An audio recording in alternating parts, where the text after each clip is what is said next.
and gentlemen, welcome to Prizefighters, Circus Freaks, and Gangsters. I'm Greta. And I'm Jamie. And we are back to discuss Shogun, which is still not the 19th century, but boy, oh boy, is it going to inform it. And this week's episode, what do you think? The Abyss of Life? It is a fun one. You know, because we usually have the different S words that we go through for, like, you know, all the scandal and all that we cover, but we can add suicide to that for 17th century Japan, you know? Oof, yes. Yeah, we got swords and swashbuckling and style and strife and suicide. And soup. Oh, yeah, and there is, you know, just the trickery, the double-crossing, there are so many layers of subterfuge going on here. I don't even know where to start. Stop. Something. Can you imagine if there was reality TV back then? Like the Medicis and the Japanese would just be nonstop watching each other. Oh, they would learn each other's languages just for the reality television. Yes. For all the trickery and shenanigans. Oh my God. It was nonstop with these people. Indeed. And I mean, we start this episode in, like, just, you know, if there were doom drums, it's just like doom, doom, doom, as Toronaga is just like galumphing his way to Azaka. He's coughing, his hair is just like messy, you know? Sometimes you gotta drag your feet a little bit. There you go. Hey, I mean, we were all kids getting punished at some time, and we definitely dragged our feet, literally and figuratively. And at this point, I'm like, part of me is like, well, he's in trouble. But having seen the number of times that Toronaga has taken exactly the same circumstance and done 3 different things with it, I'm like, he's playing this up. He's up to something. And the fact that he lets himself be out there, looking all shaggy and like his hair kind of uneven and stuff, he knows appearances are important. He is up to something. He is the Daniel Day-Lewis of 17th century Japan. I mean, he is fully method on this one. He's putting himself in the character. You know what I mean? Like, he's all the way in it. Because I keep second guessing it. I'm like, shit, maybe he is surrendering. Yeah, because I mean, he's not only body acting, he's hair acting. He's coughing constantly too. Yeah. You know, it's that like little work cough. You don't want to go into work where you go to your boss. Back when we were 16. It's June 17th and it's a beautiful day outside, but I'm definitely sick right now. Yeah, I certainly cannot come into Leslie's Pool Supplies and do some bullshit. So I will be at the beach, but as far as you know, I'm sick. When my son was like a little tiny baby, he realized that I would like turn to him really quickly when he coughed, and I'm like, this is a tiny like peanut of a child, and he would go and I'd look at him and he'd like just like his face would light up like it worked. So yeah and Yabashige proves he's still a weird little dude when it comes to death, because he's like, slipping on a rock in a tea house, breaking your head open. Yeah, I'm going to put that under boiling in oil. It's worse than being boiled in oil, but it's probably better than being eaten by our dogs. Probably better. Yeah, probably. Yeah. I was just like, you're a dude. Yep, that is dude talk. That's... slipping on a rock and fucking cracking your head open and killing yourself when you're trying to kill your sworn enemy. When he's injured, it could not possibly get much worse than that. He was a fuck up, but even for fucking up, he fucked that one up. So, wow. We need to write that one down. That one goes on the list. Write that one down. I never even thought that was the way you could die. And then Mariko giving Anjin, like, this is one of those conversations when she hands over the books to him. This feels like if you just read it in an email with no context, you're like, what's so bad here? But listening to the intonations and knowing the history, like, this is a kiss off. This is also one of those situations where men involved in man brain are not paying any attention to all of the subtext going on. So she's just like putting all of this meaning into all these actions that aren't bouncing off his head. And now she's going to hold those things against him probably for the rest of his life because he didn't. Yeah. Or the rest of her life. Well, certainly the rest of her life. We don't know. Yeah. As long as she is capable of holding a grudge, she will hold a grudge about that because he didn't know what she wanted at that time. He was not reading her mind. Well, and, and so she's handing him all of the rudders, his logbooks, and she's looking at him like, look at me not mentioning that you are a murdering pirate bastard. And he's like, yeah, thanks. Cool. I'm giving you your diaries back that are filled with all of your pirate shit where you're murdering Catholics. And by the way, I'm a Catholic. So I'm going to give you these back so you don't get killed about it. But yeah. Yeah. No and bigs. You're faithless. And by the way, we're going to keep your land nice for you. And he's like, cool. Thanks. Yeah, thanks a lot. I really appreciate it. That's really cool. Do you want me to sign your yearbook real quick? No? All right, well, cool. I'm going to go fuck off then. He's just not, it's not, and it's not anything the guys are doing intentionally. We are just motoring on down our path. We have set a goal and we are achieving that goal. And you have just come by the wayside to hand us something as we motor on past. Yeah, because he really does have this one North Star he's headed for. Like he wants to sail home. And so on one hand, he's not picking up what she's putting down, but she's also putting it down too softly. At what point did she ever think he was going to pick up a subtle hint? She didn't. It's exactly one of those traps that women leave for men where they're like, well, I'm going to do this thing that he will certainly fail to accomplish, and then I can hold it against him. As I was saying, she's doing all of these subtle little things and she's going to be pissed that he didn't notice them. It's all coming back to him at some point.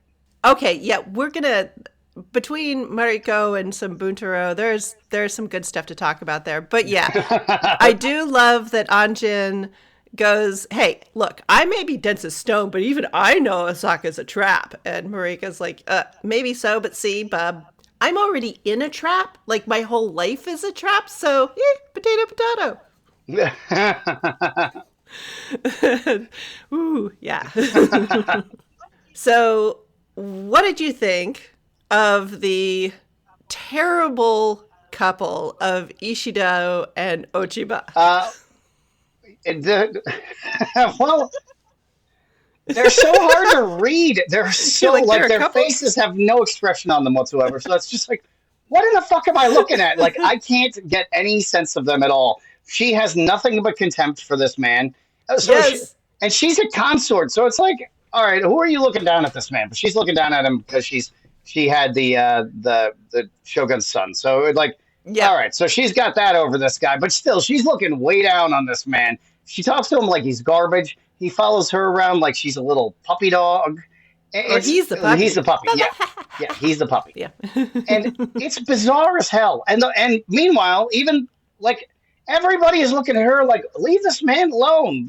And also stop fucking everything up. And she just can't stop. Can't stop, won't stop. She can't. I mean, she is kind of looking down on him because it's that royalty thing the world over. She was born to a better station than him.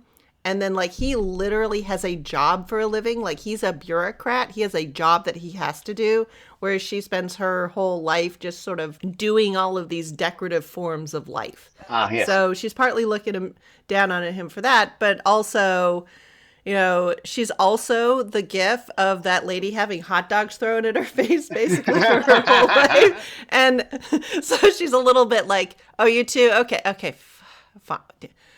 Yeah, I'll give you the kiss off, but the way I have to do with everyone, because you are such a political baby child and you don't understand that just because Toronaga is coming to Osaka, he hasn't lost. I know that. Come on, man. Well, and also I hadn't considered the fact that that now he's getting 49 days of mourning for his son. Yeah. So he doesn't have to show up to Osaka. So it actually worked out that his kid died because now he gets 49 days to plot or to surrender or to look like he's surrendering. And so something. But yeah, at the end of that whole thing, Ishido is standing there going, but I told you were pretty. What do you want? But that's his whole, if it's not Ishido with her, it's Buntaro Mariko. It's like, Yeah. but I made you tea. Oh my God. Yeah. Like, Yes. Oh, but we get to listen in on Nepo baby Nagakota's wake, and it is kind of sweet. They're like, he wasn't a bad guy. it is not sweet. They're grinding him up. They're just like, he was a total fuck up. Like, remember when he fucked this up? Oh yeah, how about when he fucked that up? Oh yeah, he also fucked that up too. And they're doing it right in front of his friend who's like losing his mind because they're like, well, yeah, that kid was he was a royal fuck up. Well, but I felt like they were kind of saying like, he tried really hard, and if anything, he was just like super haunted by having his dad as his dad. Being called a tryhard is not a compliment. It's not a compliment. They were not complimenting. Huh. There's a difference. So, and I've given a lot of thought to what separates a tryhard from a person who's not a tryhard, and much of it is success. Mm-hmm. Okay. Yeah. So people who just seem to throw themselves into something, but they're always doing the wrong thing in an effort to succeed, if that makes sense. Those are Yeah. Those are tryhards. So they're giving you the appearance of trying very, very hard, but they're actually accomplishing nothing. Right. They're doing things to be doing things. They're not like taking a step back and going, what actually needs to be done here? Yes. Yeah. Yes. Yeah. Well, I mean, yeah, they are calling him a tryhard and all of that, but I just sort of felt like we feel sorry for him because he was just kind of such a fuck up. Like, nobody was ever calling him a bad guy. No, certainly not. But I mean, this wasn't it probably wasn't the great wake that anybody would want to have. No. And then his friend got all weepy and stood up and was like, he was a nice guy. And he wouldn't stand for this because he was a tough guy. And it's like, bro, he wasn't that tough. And also, he slipped. And he would have also somehow managed to screw it up, too. Yeah. Also, do you really want him in the assault? If he had survived to get to the assault part, he would have slipped and fallen on a rock then. So, I mean, a rock was going to get him sooner or later, and that's how he went. Yeah. Yeah. I mean, and really, it did come down to that in a twisted way, this is the best thing he could have done for his dad. It really was. It was his gift to his dad. Yep. Props to the production team for a hell of a funeral procession. There were like so many people in that. They got an actual Buddhist priest to do the ritual. I mean, did they really? Yeah. I was checking the credits. That's awesome. There's so much. I mean, we're given a time machine by Hulu for this thing. Yes. They might not have anything else worth watching on that entire service, but this show is amazing. Yes.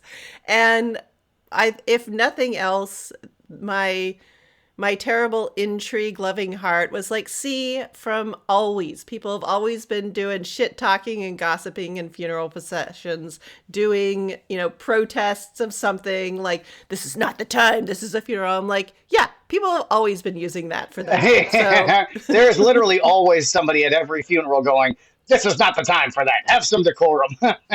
Yes. It's and not a funeral unless somebody's saying that. Either that or you were not well liked because there's only one person at your funeral and they don't have anybody to argue with. There you go. You've got the Edo generals saying, never surrender, and, wearing their armor in their procession and just like, grumpy face, grumpy face, grumpy face. That pretty much describes Japanese men, by default. Grumpy face. There you go. I mean, yeah. And then you've got Mariko talking about like, yep, I'm going to have to go to this Osaka castle. I know it's totally a trap, but you know what? I have game respect game for Ochiba right there. She's like, yep, this whole thing, it's making everything worse, but I'm going to risk my life for this because I don't value my life all that much. Toronaga, team him, and you know what? She's playing the game well, so. Yeah, she says each of us endures in their own way, which I thought was a really nice way of saying exactly what you said.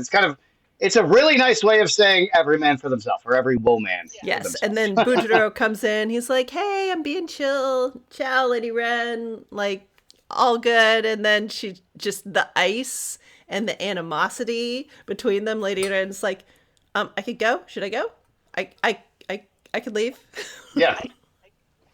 Yeah, could I please leave? And they're like, no, why don't you stay? Why don't you stay and protect us from each other? But then he was really nice. He was like, I would like to please prepare tea for you. And I was like, oh, see, I was right. He is in love with her. Oh. Well, and the way it was stated, like, again, this is like through 4 levels of translation. And so in like the most formal way possible, I would like to prepare tea for my wife. Like they were emphasizing, like he said this in, there's like modern English doesn't have a formal enough way to say it. So I think he said, would it be permissible for me to prepare tea for my wife or something? Yeah. Like it was, and so you're like, apology, olive branch, are we clearing the decks? Like clearly this is of moment. Yeah, but we really do not have a level of formality that even approaches this. We literally have, we can put on a dress or a tie, the end. Yeah. That's as far as it goes. And it might come with an extra please and thank you, but that's about as far as it goes. Yeah.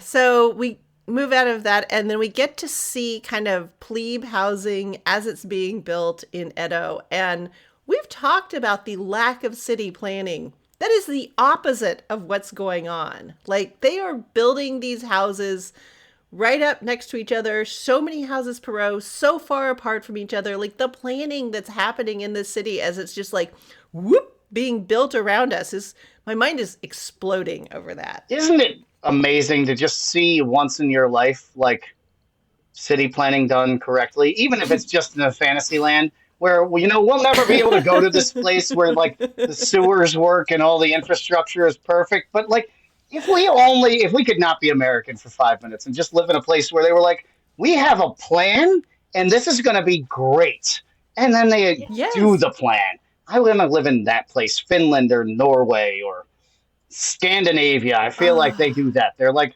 we have a central plan that we developed with a committee of experts on the subject, and this is the thing we're going to do. How does that sound? And everybody goes, yay! And then they do it. Yeah! They're not like, the government's trying to keep us down. Don't tell us what to do. We're like, how about we make it so like most buildings don't fall down when there's an earthquake like there's always going to be. I mean, that's the thing. Like, there were those huge earthquakes in Japan, and everything was pretty much fine. The tsunami was the problem, but the earthquake, everybody's like, that was annoying. Okay, Yeah. It's although really on the West Coast, you guys could use a little bit of central planning, given all the earthquakes and mudslides, and now that you got a lot of people living outside all the time, it probably could. We need to get some kind of central committee together to. Except for Oregon's just going to try to criminalize it and fine homeless people, which I find fascinating. That always works so well. With what shall they pay? Pine cones? Dear Liza. His house is under a tree. Yeah, again, like, that is one of those big wheels that we have spun once before. And you know what it did? Not work. That's what it did. That's true. It did. But back to 17th century Japan. In Edo, it's working. It's working. Although there's no central committee, it's just one guy going. Yeah, screw committee. Yeah. Let's do this. But okay, how much fun did you have with the gunfight between Anjin-san and Father Albedo in the street there? Like, if that was not 2 gunfighters eyeing each other down, I don't know what that was. Well, that was an intellectual gunfight, which. True. I don't think most people ever get into, but it was really fun because the condescension coming off the priest to walk up and try to translate for Anjin-san, and then Anjin-san turned around and goes, well, I appreciate your failed efforts at what you just did, but no, that's not what I was trying to say. And then turned around and fluently said, I wanted charcoal, not more wood, and turned around and was like, what else do you want, idiot? Yeah, like he was trying to come up with the word, and that sort of gave him the time for the back of his brain to like kick it out. Yeah. He's like, yeah. Spite is an excellent motivator. Yeah. Right. And so like Tsuji-san like takes the left turn, and he's like, well, since you're not living in the castle like a real Hatamoto, what you gonna do? And Anjin's like, go back to my boat and shoot your boat.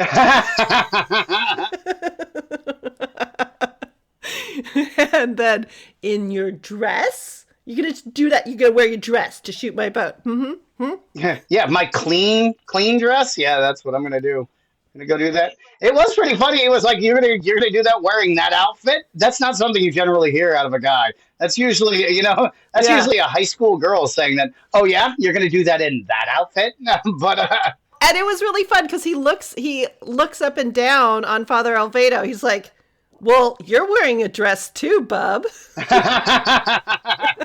except it's filthy and filled with lice and weighs 14 pounds. Yeah. So he was. He was like, "I think I will."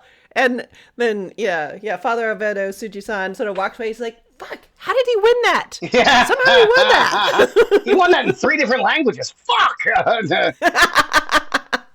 Yep. And so then we get back to Toronaga, and if he's not actually sick, he is working his ass off, convincing everyone. The closest guys, the Edo generals, Mariko, Father Alvedo. And yet, even in this state, he's like, I'm not taking stuff from you, you Catholic peasant. Oh, that was amazing. He was like, no, we're removing the ability for you to speak Japanese. So just talk through Mariko now. You don't even speak to me. You're disgusting. You disgusting. Yeah. I can't even be bothered to listen to you. Just bleh. Yeah. But he gives him his church. He's like, but true to my word, you're getting that church because I'm a man of my word. I'm a samurai. Check out these swords. Yeah. Man of my word, you're gonna get your church in, sir. Yep.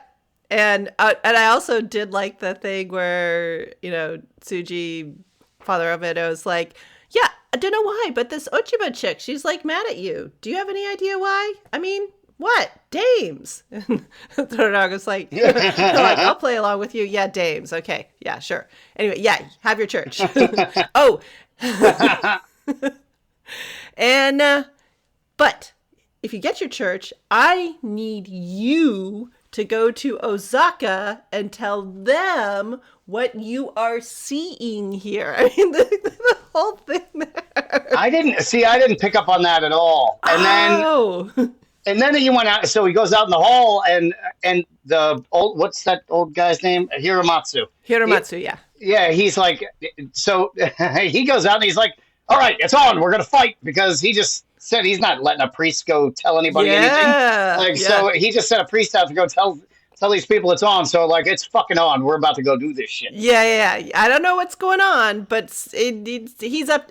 I knew it. He's up to something. That guy has more layers than a French pastry man. And everybody's like, yeah, that's the Toronaga we know. Okay, yeah. And we find out that Yabashiga has to deliver the cannons to Osaka, which sounds to me like... Is he going to deliver the cannons? Well, you remember when your kid delivered... Remember when your kid delivered the cannons to those people? Yeah. He delivered those cannons, but good, didn't he? Why don't you go deliver some cannons in the style of your idiot son? But yes, so now we get to the tea house ceremony, and there is so much going on here. So do you have any idea about the tea house ceremony? Just like generally, what the heck?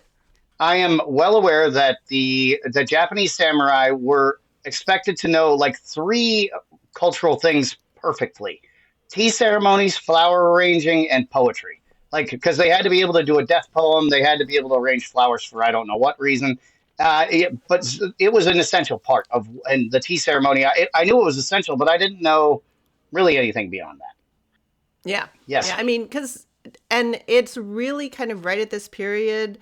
At the start of the Edo period where the tea ceremony super gets elevated. Like, it was always kind of this sacred place.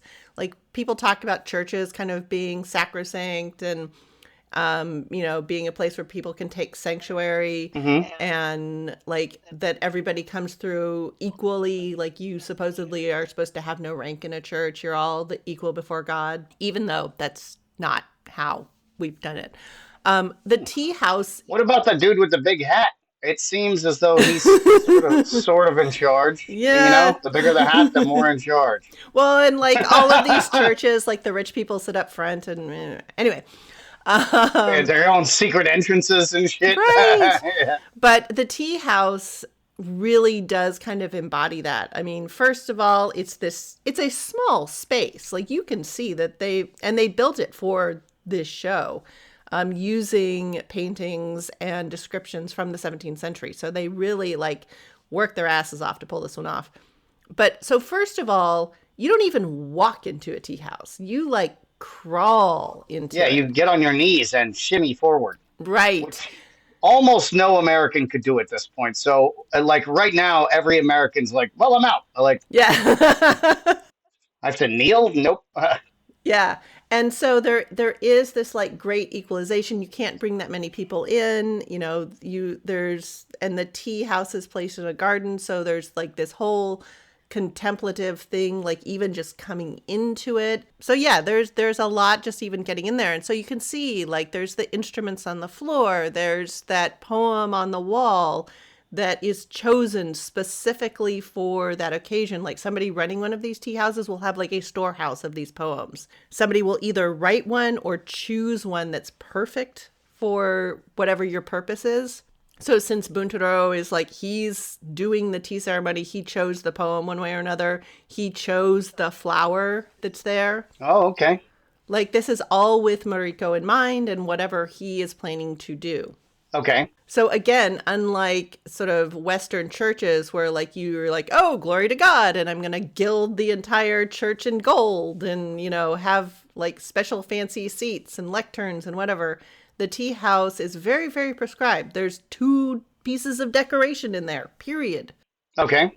And they can't be any fancier than that. And then you have the tea ceremony implements, like the dipper for the water. You've got the jug where the water's heating up over the charcoal fire, and like even setting up that fire. So the way that they prepare this tea is so much different than the Westerners do that it's hard. Like I was like, what the fuck is he even doing? So they boil the tea over charcoal. They boil the water. They boil the water. Yeah, they boil the water separately. And so can you put together how this goes? And how does that change the flavor of the tea? Because there's been so much tea in the news recently with, scientists claiming you could add salt to make the tea taste better, etc. So, this is interesting because I really thought it comes in a bag and you just put it in the thing and then you move on with your life. Okay. So there's a lot going on here. First of all, there's like the particular tea that they choose and when they pick it, and then the way they dry it and like don't ferment it. Like black tea has been fermented, sometimes smoked. This is an unfermented tea, so it doesn't last very long. And then they grind it up into this fine powder. So like if you look in your tea bag, it's just like flakes of tea leaves. Whereas this has been ground to a very specific, like tiny, tiny size. And as you know, like somebody has hand ground it with a mortar and pestle and like, I don't know, done a prescribed number of like grinds or something. I don't know. But yeah, there's a lot to that. And so, so that tea powder of that bright green means a lot of things have or haven't happened to those tea leaves. Otherwise, they're not going to be that particular color. Okay. When they're ground. It's a very, very bright green. It's like Kermit the Frog green. Yeah. And the powder is really fine. To give you guys an idea, if you've not seen this, I mean, it's the same. It looks like instantized protein powder, except it's very, very bright green. So if you made an instantized protein powder out of Kermit the Frog, this is what you got. Exactly. And so, yeah. And so there's the thing where he like has the big wide cup. It looks like kind of a soup bowl. And it looks very rough. It was a very large bowl. I mean, we're used to seeing them drink out of little cups or whatever. And this is it's basically a cereal bowl. Yeah. It's like it's two-handed and it looks very rough, but that's very intentional. The uneven, like mottled glaze, like somebody has done that very intentionally to reproduce like shadows or, an impression of sound that they had or something. Like every single item is very intentional. And so even before he adds the tea, he puts the hot water in there to warm the bowl up so you're not cooling the tea down too much. Okay. And so then he puts the dry tea powder in there, and he's obviously spent, weeks, months, a large chunk of his life, like learning how to scoop that tea out of that little tea holder thingy perfectly in the perfect amounts, et cetera, et cetera. Just the intentionality of this thing's insane. and then puts the water in, and then he has a little bamboo whisk. He's got a little, it's a little like brush thingy. So he's stirring it with this brush. So that's even like the way he's agitating it is like gentle but effective all at the same. Everything is very gentle and very quiet and very precise. I don't know about you, but just watching that like calmed me down. Like the whole way they filmed that and the sounds they put with it, I was just like, I watching that, I was like, I really need to do more things like that. The only thing I really do like that is pet animals. I just entirely focus on animals, and anything else that's happening, I don't even notice. I'm getting good at talking to people like that too, but I'm not with other things. I haven't gotten good at it, but it's a very useful habit.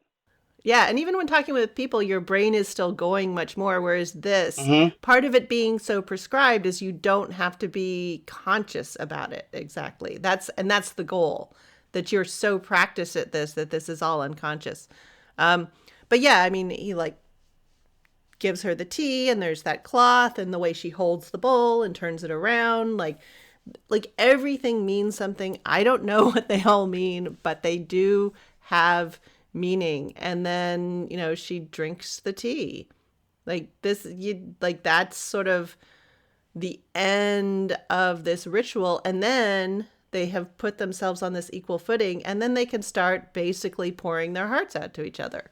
And well, she gives him a great compliment. She says, that was a wonderful performance. So I was like, oh, he's winning her over with the, with his presentation, and like, he put so much care into it, and maybe he's thawing her heart. Yeah, and so the Western knights who are all like, I have to do chivalry and I have to do chess. I'm like, you guys have learned nothing. You know nothing compared to what this guy just did. Yeah. Well, they're too busy learning magic tricks, thinking that's going to get them laid in a There you go. Yeah. Magic always works. I was just thinking back to the Eightfold Fence and like that whole process, like all of this, looking at the poetry and the flowers and going through all of this, like you are taking down all of these 8 walls that, you're hiding behind. I see. Interesting. Yeah. So she gives him the compliment, and then they both sort of agree that, yep, they're both doomed. They're probably going to die. So far, so good. Oh, and then Butaro is like, we were happy when we first got married. And Mariko's like, don't remember. Yeah, I don't have a recollection of that. That's hazy. That's hazy for me.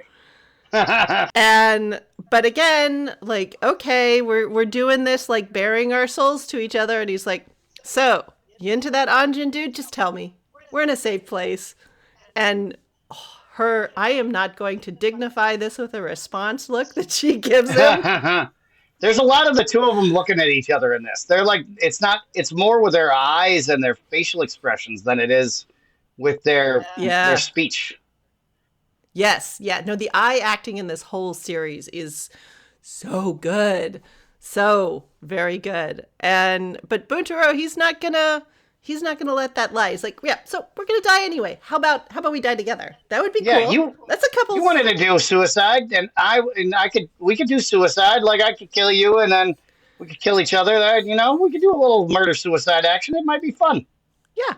And the first time I saw this, I was like, dude, you have to make everything about you. You have to get your hands all over this thing Mariko wants. But watching it again, it struck me how fucking tragic Buntaro is. Like, we already know Mariko's tragic, but Buntaro is such a tragic figure. He doesn't know what the fuck is going on. He has just been... He's like, I've killed as many people as people told me I needed to kill. Yes. And I should be getting gold stars, and I don't know what the fuck is going on here. Like, yes. Bitch, I married you, and I killed a bunch of people. Did you not see how many people I killed? So why aren't you liking me right now? Like, I definitely gave you a Valentine the very first time we got married, and why don't you like me? But shit, you want to die? Fuck it. Now I want to die too. So why don't we die together?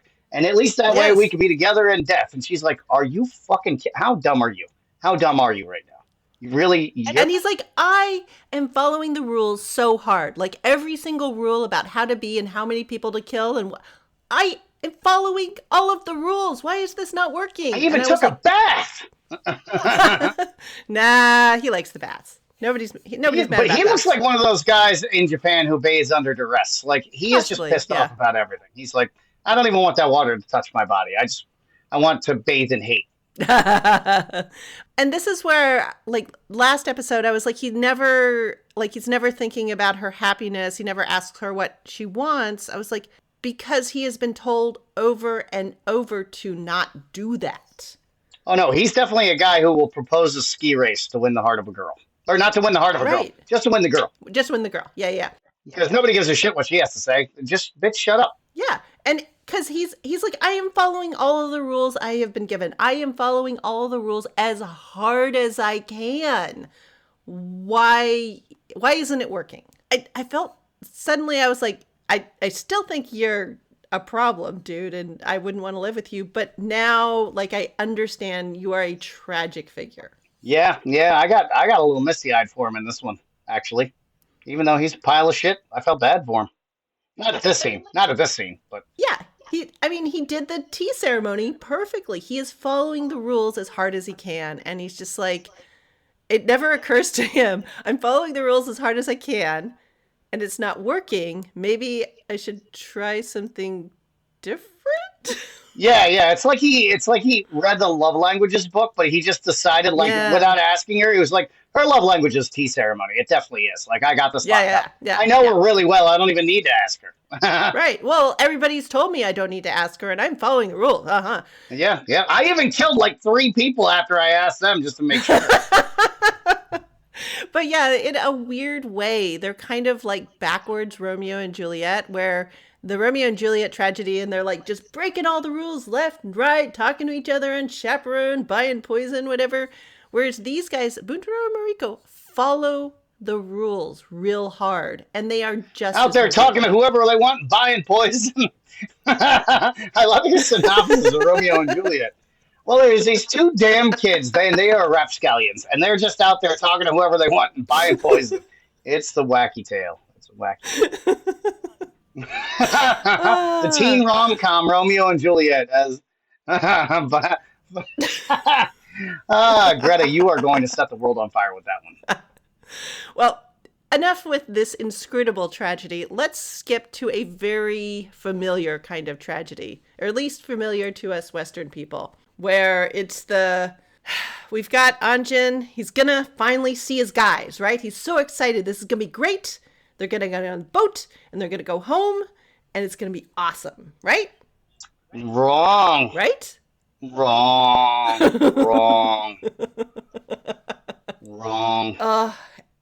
I mean, just the way he starts strolling up that alley. He's like, I'm gonna be the conquering hero. Oh, what is that smell? You know, I really resonated. The scene resonated with me a lot because back in the day, before I knew better, because I just heard a bunch of people say liberals are pussies, and so I didn't realize I was a liberal because I was like, I'm not a pussy, so I'm a libertarian because that sounds tougher than liberal. There you go. And hey, we've all been 22. It's okay. And so I just watching him look at his old self in this alleyway is how I look, the disgust I look at my old self with, where I'm just like, holy shit, I was a disgusting piece of shit. And that's how he's looking at himself. He's looking at his old crewmate down at the end of this alley, just groping this woman and filthy and sweaty and just disheveled and disgusting. And he's like, yes. Oh my God, what the fuck was I thinking? Nope. I have made a mistake. And he turns around and he's not even going to talk to this man. He was like, I can't. Yeah. He has been beating down doors to talk to these guys for, what, a year, whatever, however long he's been there? Yeah, 6 months, something. Yeah. And then he sees one all filthy and he's like, nope, that was my bad. That was my bad. Yeah. I mean, have you ever said the phrase smells like low tide? Because I have. Oh, yeah. And I know exactly what we live right by the river, so sometimes it smells like low tide, and it's not a good smell. It's not a good smell.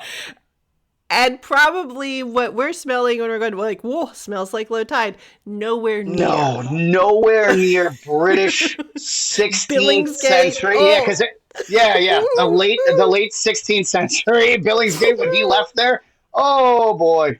Yep. It was also the sewer, so it's like not just low tide, but it's like plus open sewer. Just woo.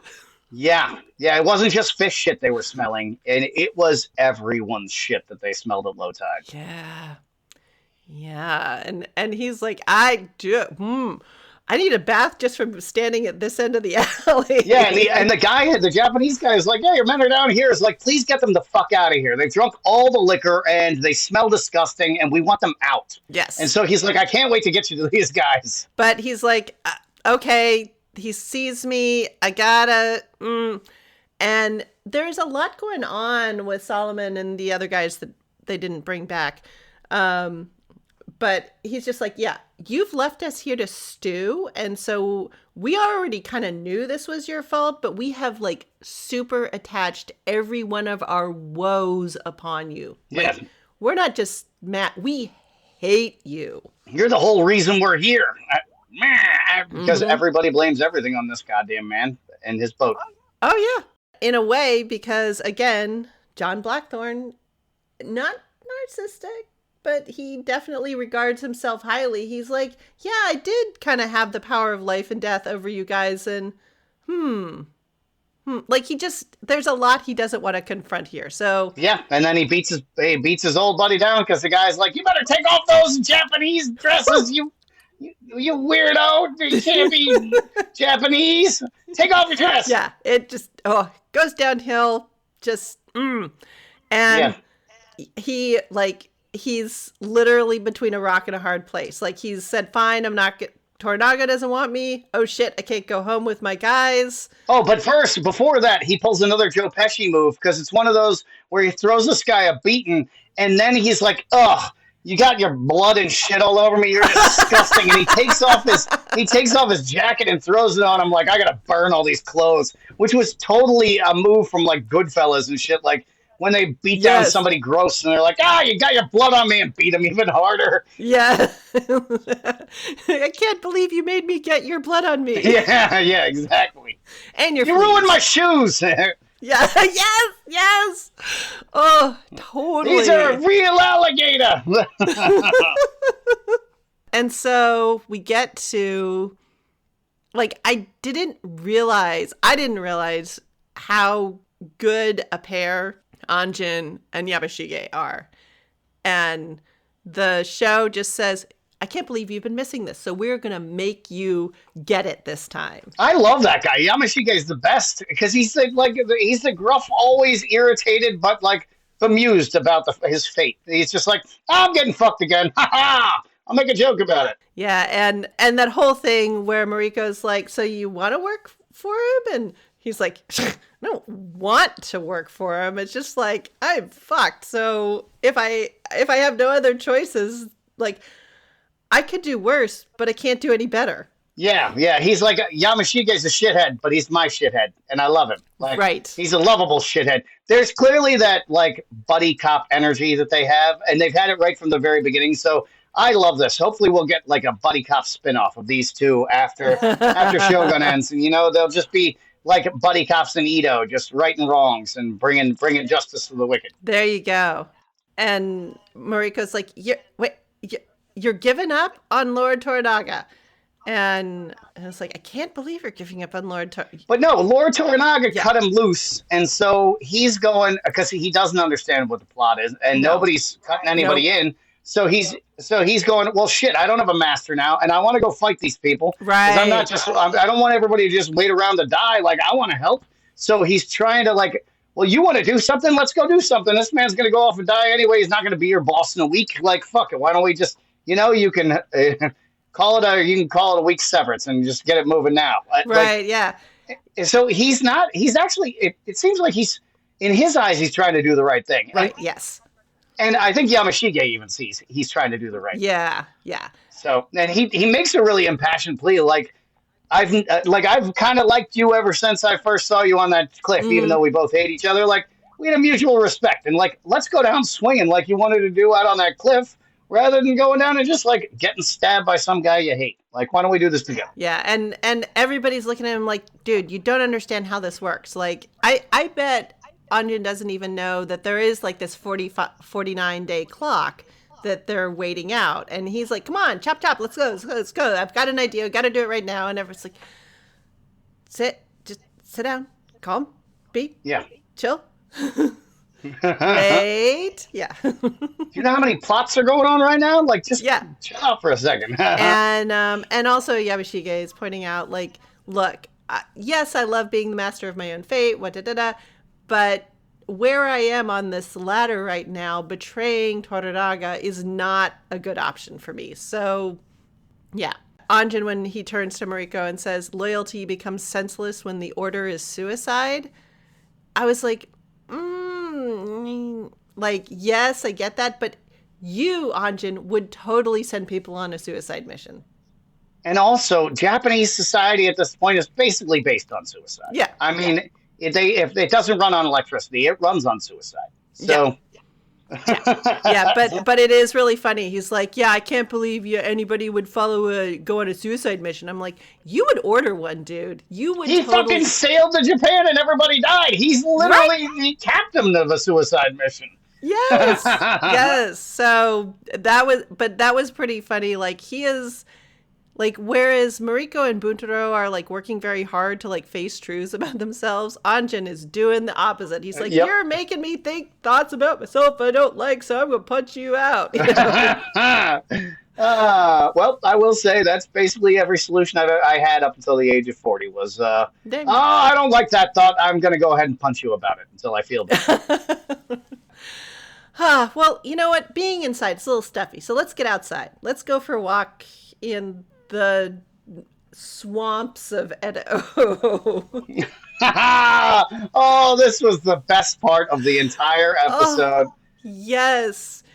And oh my God, you just have to admire Gin. She's looking at this like mud flat, and she has never been happier in her life. I mean, no, because she's been dreaming about having this pleasure district ever since, I don't know, whenever, when she was young.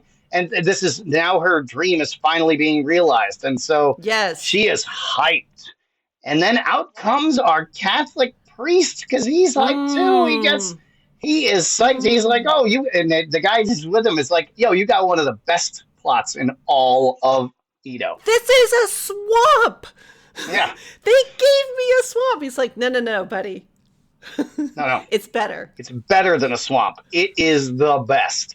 And then he looks over and he sees Gin and he's like, oh, who are those people? Oh, those are your neighbors. They're awesome. And he's like, but they're courtesans. Dun, dun, dun. Because the tea house is going to be right next to church. Hell yes. Brothel church. Las Vegas is here right now. Edo, 1600. It is Vegas, baby. And just the realization that washes over him. He's like, I've been a pawn. Like, I knew I was a pawn, but oh my God, he got bamboozled. He got bamboozled. That was amazing. That was the most amazing masterstroke I think I've ever seen in anything. Yeah, it just like 16th century CeeLo needs to just like jump out of the bushes and be like, fuck you. Oh my God, yeah. Because, I mean, Tsuji, father of Edo, thinks like he's all tricky and he's all plugged in and he has access. And yeah, it hit him. Boom. Right in the center. Like, oh, I have been played masterfully. It's going to be the crown jewel of Portugal. Oh, shit. Whoopsie. And so from there, we get to see the Taiko's widow, Lady Daiwin, having a stroke. And it's all like this is rough. This is all rough.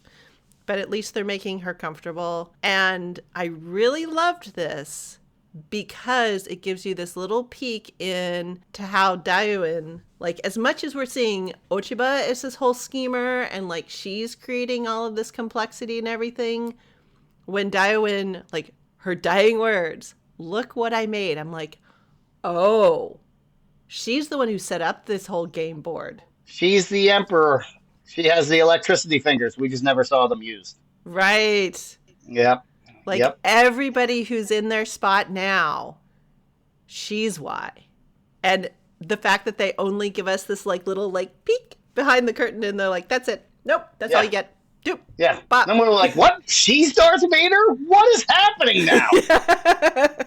Just like, out. I get to go live peacefully. I just leave this mess with you guys. Yeah. That's all you. Boo-boo. Have fun. I destroyed Japan. Dead. Oh, yeah. Oh, but before she dies, she's like, oh, but before I die, Ishido is trash. And you're trash for hanging out with him. So stop hanging out with trash and stop fucking up all of Japan. Yeah. But then she does say, but I created you right before she died. Like, oh, yay. Like, I created this mess, and you are doing exactly what you're supposed to be doing. Yep. Yeah. And Ochiba, like, just her face, she's just like, yeah. Oh. She's having a Tsuji moment as well. She's like, wait, I'm the pawn? Yeah. What is going on? That's good. But yes, we get to go off to the big meeting. Dun, dun, dun. With Toronaga. And it's like all the generals, all the assignments, like this is where, the rubber's going to hit the road. Boy, this is where he just outacted the shit out of it, and Hiramatsu just lost the thread. Yes. He acted so hard, his best friend got confused about the plan. Like, yes. Because, he's doing this signing, basically, I saw it as a test of fealty. Like, he wants to make sure that these people are on the page with him, because he needs to know that they're with him. Even when they think that he is going to go kill himself, he needs to know they're on the page. They're on the same page with him. Like, these people are going to do what they're told. Yeah, because he's like, I'm about to give you guys some crazy ass orders, and I just need you to like not question, just do them. Like he is doing some Wong Chow level creativity here, right? And there are a lot of moving parts. And what do you always say, Jamie, about too many moving parts? I am not suited for Japan, and I would have been dead long before Hiramatsu. Yes. So yeah, I can't keep my mouth shut. So I mean, I wouldn't have made it to 16. So you would have been the guy in the very first episode who's like, "What did you say?" I just would have been one of the dead children. I would have been a child who had been boiled in oil, probably. I think they're pretty good to their kids, though. I was a mouthy child. I was mouthy and energetic. Yes. What did you call? What sort of exuberance do I exhibit again? I've forgotten. Irrational exuberance. Yes. This is the most perfect description of my energy levels. But yeah, too many moving parts, and Hiramatsu gets caught up in the wheels because he's like, I'm trying to, like, you're gonna need your generals, like, don't, like, all these generals that you want to off, like, no, you'll need them, so I'm gonna just stop. And then Toronaga's like, stop it, don't say, you're gonna say that shit, you said the words. Yeah, and there's people listening. God damn it! Like, there's people everywhere. The whole point of this was performative, and now you're fucking up.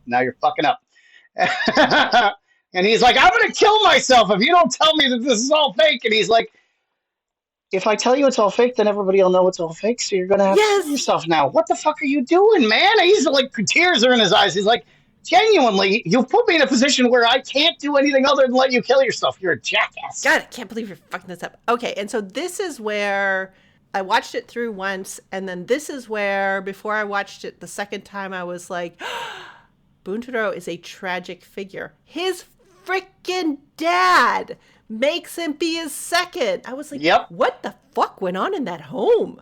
Like, this? Well, also, I will say his dad made him be a second because his dad didn't want any of these other dipshits fucking it up.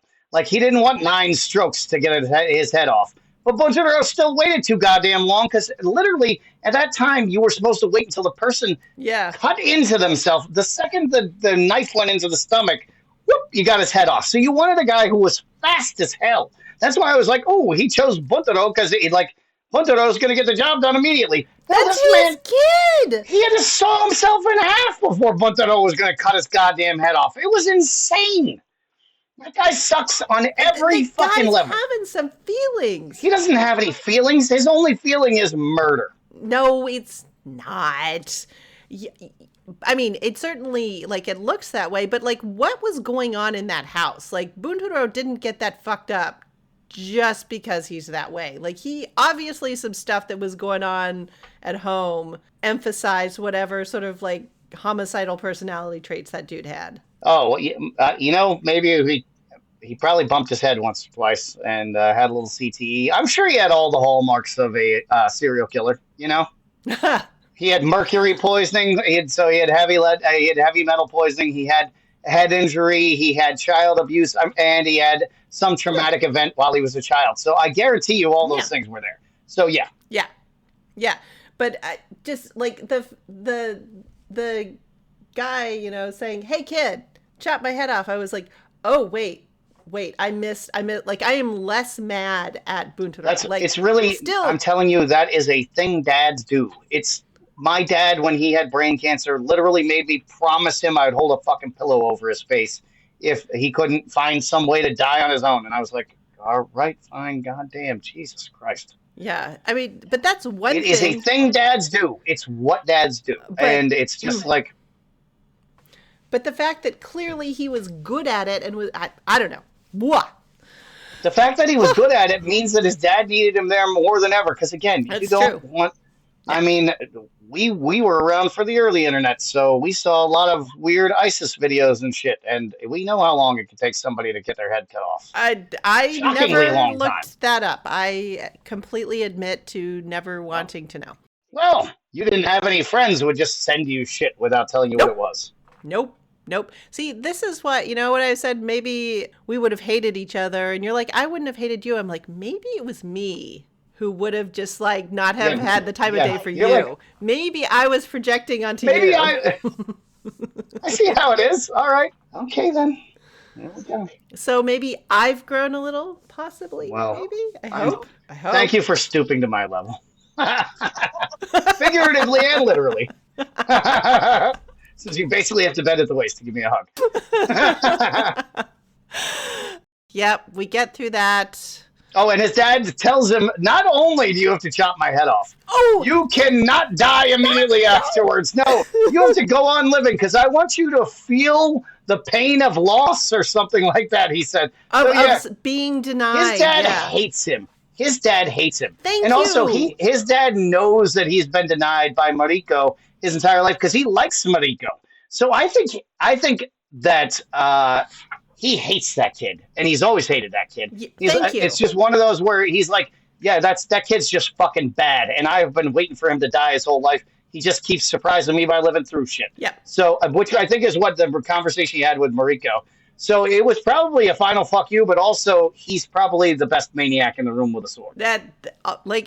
All of these things can be true for sure. But yes, thank you for yes. Like, relationship between dad and son, lots of people's lives were going to be screwed up by the way they treated each other. So, we got our little like horror clip in there. The way like his ponytail kind of came undone and some like hair flopped over the bald spot, I was just like, oh my god. Yeah, they were little gobbets flying through the air. It was nice. It was a good one. They did some good effects on that. So then we get poor Toronaga. Why is everyone messing up my set pieces? Like, I had this all scripted out. Somebody had to go off book. What the fuck? He knew the fucking plan. But again, I keep forgetting what the plan is because they keep faking everybody out with everything. So I'm sure it was real hard to follow. Like, there was a lot of, you just go home and like when you're in the wee hours of the night, you start doubting yourself and doubting the plan and thinking to yourself, maybe I'm fucking up. Maybe I must have had it wrong. Like, Yeah, because you can't text each other in the middle of the night. They're like, are we still good, man? Yeah. They can't do that. Yeah. They just gotta like, all of this. But yeah, so to sort of console themselves and get through it, Toronaga and Mariko, they're reciting poetry to each other, and they're dropping bars out there. Yeah. Like Mariko had a great line. It was something like all of her words burned a bonfire of words. Yeah. If her words would fall like leaves and petals, then they would make the world's biggest bonfire or something like that. It was pretty dope. It was a dope line. But I mean, for what they're doing and how they're using it, this is very much like when people quote scripture at each other to sort of like explain the purpose of really frustrating or tragic or terrible events. I mean, it's really serving the same purpose. Oh, I thought it was like a short, friendly battle rap. That's what it seemed like to me, where he like started a poem and then she finished it, and it was like whose thing was better. That's kind of what I thought. I mean, definitely, okay. But like in terms of like the stuff that they were talking about. Oh, okay, gotcha. The events that they were referencing, it had that same feeling of when people sort of quote scripture to comfort each other, okay, or like help them get through a tough event. Okay, because like this requires no less study, but a different level of creativity. Well, I think they were making those lines up though, rather than quoting stuff. Oh yeah. And so, but like you study to be able to create your poetry. Gotcha. Yeah, like I hear you. The same way somebody would, people study scripture and like know kind of what, because both are equally as oblique at getting to the point quite often. Yeah, well, yeah. Or just like hacky dudes like memorizing every fucking thing that Lord Byron ever wrote so they could pick up girls gospel. There you go, yeah. Got to do your research so you can come up with those lines. Right. So then, like, after they sort of like get through and settle themselves down, Toronaga's like, so anyway, has Anjin done the thing? Mariko's like, yep, he's done the thing. But Yamashige, he knows you're up to something. Well, no, what she said was, so did Anjin-san go to Yamashige and try to do that alliance? Mm-hmm. And she was like, yeah, but Yamashige said no, because Yamashige's with you. And he was like, God damn it. Well, I guess it's a good thing that Hiramatsu died, so that now he has to go with him, because he was supposed to go fucking go with him. Like, those two, and I had to look up what a goshawk was, because I had read the word goshawk before and thought that it was a typo. So, because I don't know from birds, but do you know what a goshawk is? Yeah, it's another hunting falcon. Yeah, I guess I'm the only one who doesn't read a shitload of fantasy. So, yeah, I didn't know anything about them. But, yeah. You ask Mel, you're like, which is this kind of bird? Yeah. Yeah, but so there's a difference between falconry and raptoring? I think it's just all generally called falconry, but like you use different birds for different purposes, and they each have their own status, and you use them differently. And yeah, so he calls like Anjin a dog. Okay, cool. And he called Yamashige and Anjin goshawks because they have short wings and they're predictable. Is that what he said?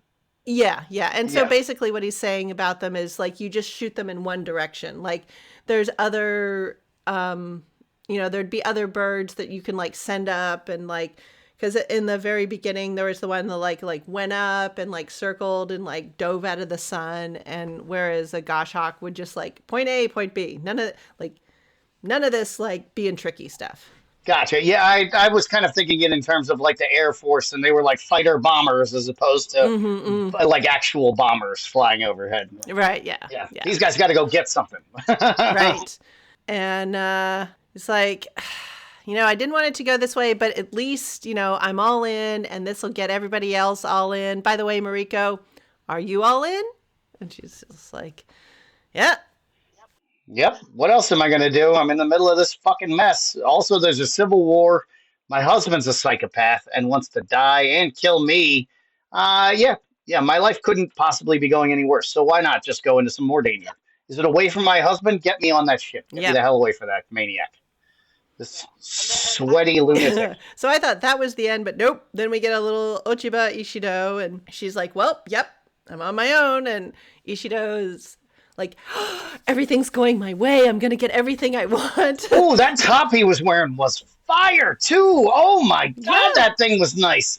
I can't even describe it now. It almost looked like it was denim and then had like little like leather inserts. Like it would make a nice transition to like a Western style outfit. Oh, I love that outfit. Oh, and you can, in some of these fashions, you can really see some of the more crazy stuff that they had Mai Ling in Warrior. You're like, okay, they were drawing from some of this stuff and like taking it to 11 and making no sense about it. But you're like, okay, yeah, all right, They were actually looking at pictures for some of that. Yeah. I mean, it was kind of like I think it would be amazing if Beyonce, for touring for a new country album, like adapted this guy's outfit to her denim style for like a Right? Japanese samurai cowboy outfit. Like, it was such a dope outfit that Ishido was wearing at the end. Yes. So then I thought, okay, that was going to be it. Because I was like, oh, don't relax, because that's when they get you, man. But no, we get one more. And, or no, we get two more. And so then Yabashige and Anjin are on the boat, and they kind of have their moment of accord. They are beginning their buddy cop moment. It's coming together. They're like, hey, you know what?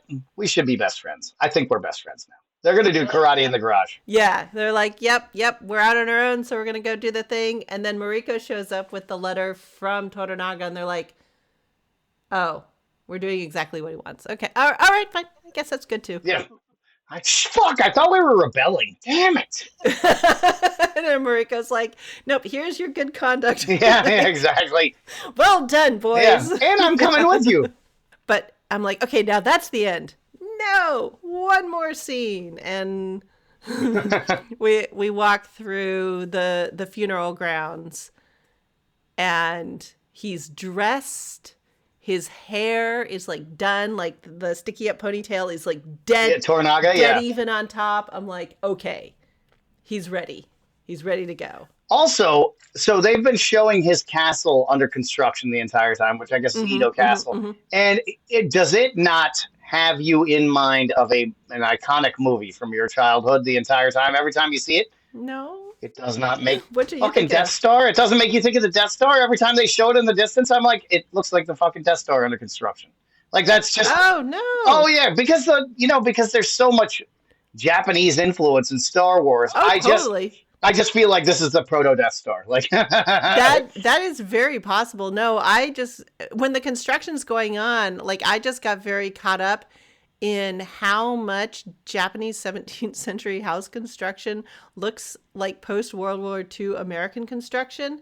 And I was just like, how much of like Japanese style house construction, because the way you built a house in the Western world is very different from the way they were building houses in 17th century Japan. And I was like, how much of how we build like the balloon framing, like that's just the wood tech that was going on. I got way too caught up in it. Well, you're gonna have to fill us in on wood tech next time then. Maybe, but yeah, if you look at the framing of those 17th century houses, that looks very familiar to us because that is how modern like Western houses are framed. But if you look back at 17th century houses, that is not how they build houses in the Western world. No, how did they build them? I mean, they had the pillars, but like again, I don't know the terminology well enough, but like the carpentry and then also the way that they were cutting wood into those boards, like that is not technology that we really had in the West, and yet somehow that's what they're doing in Japan. I'm just like, so that's the Death Star never occurred to me because I'm thinking house construction ability. I know what you mean because they weren't framing out walls the way we do now. Like at the bottom of the frame, they would just fill in the wall with mud and daub and whatever. It just went to the ground and there was no real floor. If they did do a floor, it was like separate, it was just, they put it on top of the ground. So I get where you're coming from. Yeah. I get it. Whereas like Japanese houses basically had crawl spaces. Like that didn't happen in American houses and Western houses for like centuries afterwards.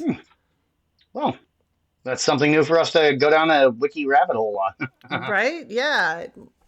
Because, I mean, think about it. Like, even in 19th century America, we're still doing the dirt floor thing. And the Japanese would be like, what is wrong with you? Yeah, you guys are fucking savages. Yes.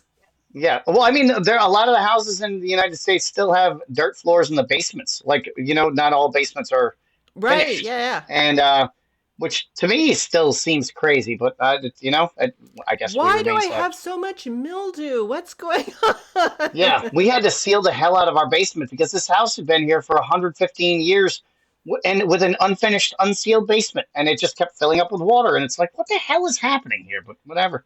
Yeah. Yep. Yeah. That's what happens when a factory owner builds the neighborhood as opposed to city planners, I guess.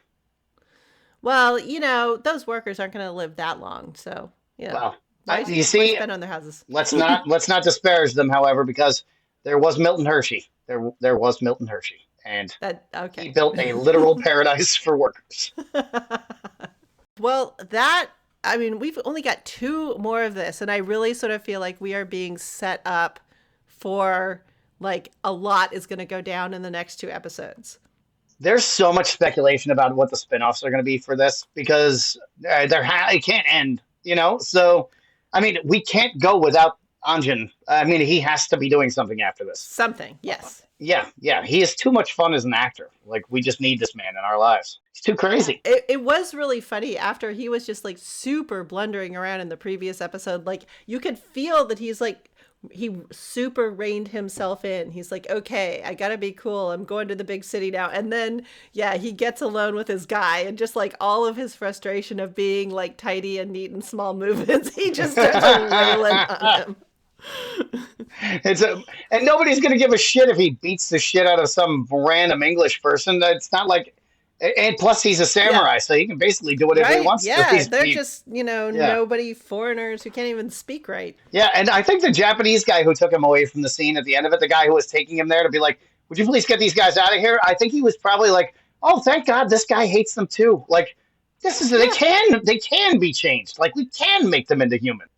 Yes. I really do understand Japanese condescension towards the West now, though, because it was hard to understand before, Yeah.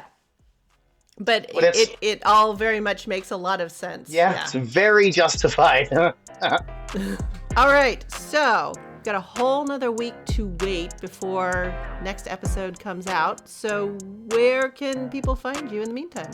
I am going to be on Instagram, and I also do a podcast, or I do a live on Wednesday mornings with Carved Out of Stone on YouTube, and on Friday nights we're doing one now too. So if you want to ask me questions about lifting and anything, you could literally ask me a question about anything. You can jump on either one of those lives and ask me all kinds of questions. But I post every day on Instagram, and you can get me there at Plague of Strength. How about you, Greta? Okay.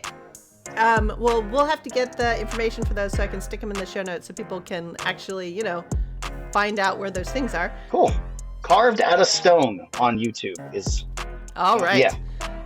And then, you can find me at the History of American Food, and I am probably heading into why we finally have cookbooks in the 19th century. Why we finally have cookbooks?